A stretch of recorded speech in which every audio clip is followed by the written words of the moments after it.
My name is Fatima. I come from an Islamic background. My household was very religious and strict. One day, my friend invited me to a church. I heard the Muslim call for prayers outside and became weary of being in a Christian place. I was standing there feeling very confused, and I asked myself, am I wrong to be here? Later that day, I prayed the way we Muslims pray, but I didn't feel relieved. At that time, I was very depressed, and I was at the verge of a nervous breakdown.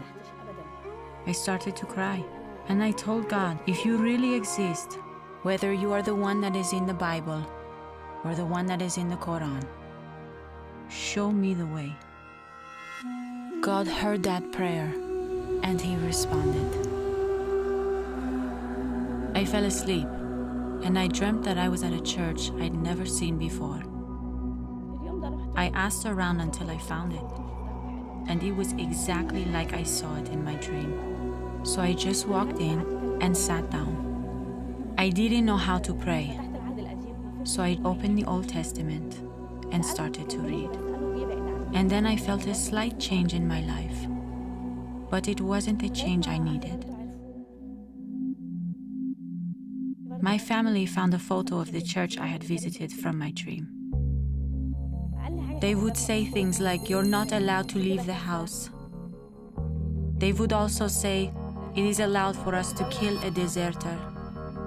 It continued till the day I left, and the Lord opened the door for me.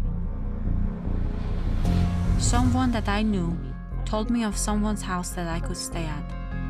One day, I was watching the TV, and I saw Leading the Way. A number came up on the channel, and so I called. Brother Noor picked up my phone call. I told him about my situation, and he told me to meet him. We met at the church. He handed me a book called Finding the Joy You Always Wanted by Dr. Michael Youssef. This book was a shifting point for me. I didn't know what it meant to give my life to Christ. Brother Noor prayed with me, and then he asked me, "Are you going to give your life to Jesus Christ?" And I said yes. I really felt the presence of the Lord inside of me. I started going to the church that he introduced me to, and were able to find someone to follow up with me. Every time I felt sad or I had a problem, I would receive a message from Leading the Way saying, "No, don't treat evil with evil, treat evil with good." I thank the ministry for helping me. They will be the reason a lot of people come to Christ. I used to be very scared of death, but now I wish for it. I already booked a trip with the Lord, because now I know I have already gained eternal life.